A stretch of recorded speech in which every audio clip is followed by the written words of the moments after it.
So I watched The Iron Claw, and I have so many opinions about this movie, so let's get started.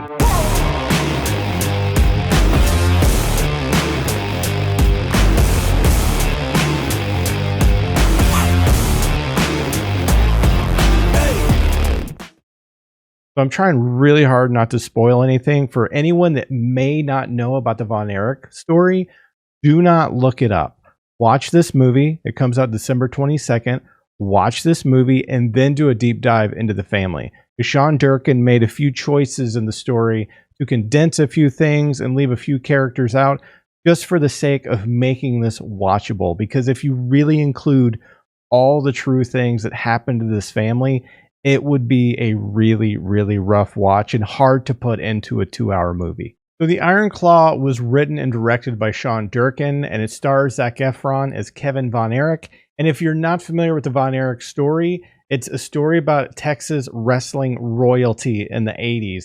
Now, the story does have wrestling in it, but this movie is not a wrestling movie. This is a family drama focused on the story, the relationships, and how that tragedy impacts the family. So with that being said, the wrestling scenes are amazing. They are the best wrestling scenes I've seen in any movie.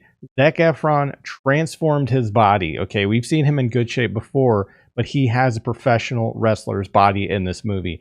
And Chavo Guerrero is the one that coordinated the wrestling scenes, and they are outstanding. I wish there were so much more. The actors actually filmed full wrestling matches, and I really am looking forward to like the behind the scenes look and the extra features of this one when it comes out, because there's such good wrestling in it. But one of the things that blew my mind was Fritz Von Erich. There's so much nuance in the performance, and I forget the actor's name, Holt McCallany.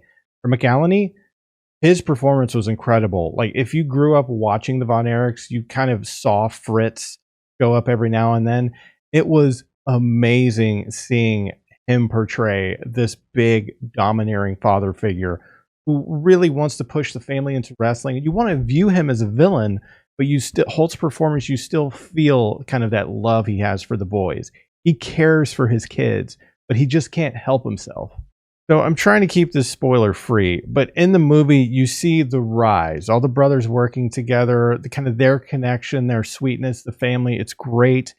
But then the tragedy train comes into the station, and once it leaves, it goes fast and it leaves a lot in its wake. So the movie gets pretty heavy at that point, and this is where the family drama really starts to kind of punch you in the gut. But there is a sweetness to this movie. There is a hopeful nature to this movie.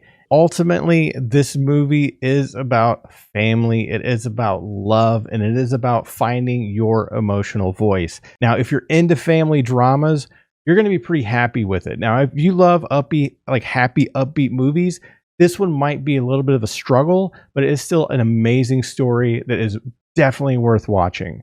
Sean Durkin did an amazing job. The actors' performances are incredible. And there's an original song in it that they actually performed live during one of the scenes. So there's a lot of really cool things that were shot in this movie and around it. And of course, this is an A24 movie, so the vibe is on point. The music is great. All the music you see in the trailer is in the movie. It doesn't happen all the time. And just the setting, the scene, this movie felt like Texas in the 80s. So do I recommend this movie? Yes. Is it based on a true story? Yes. Does it tell the whole story? No. But watch the movie, and when you're done, go on a deep dive and learn more about the Von Erich family, and even more of the tragedy that family went through that you didn't see in the movie. And so I highly recommend this movie, but be prepared to cry, especially if you're a kid from the 80s who grew up in Texas, 5 minutes from the Sportatorium, and watched World-Class Championship Wrestling on Channel 11 and Channel 39 anytime it came on.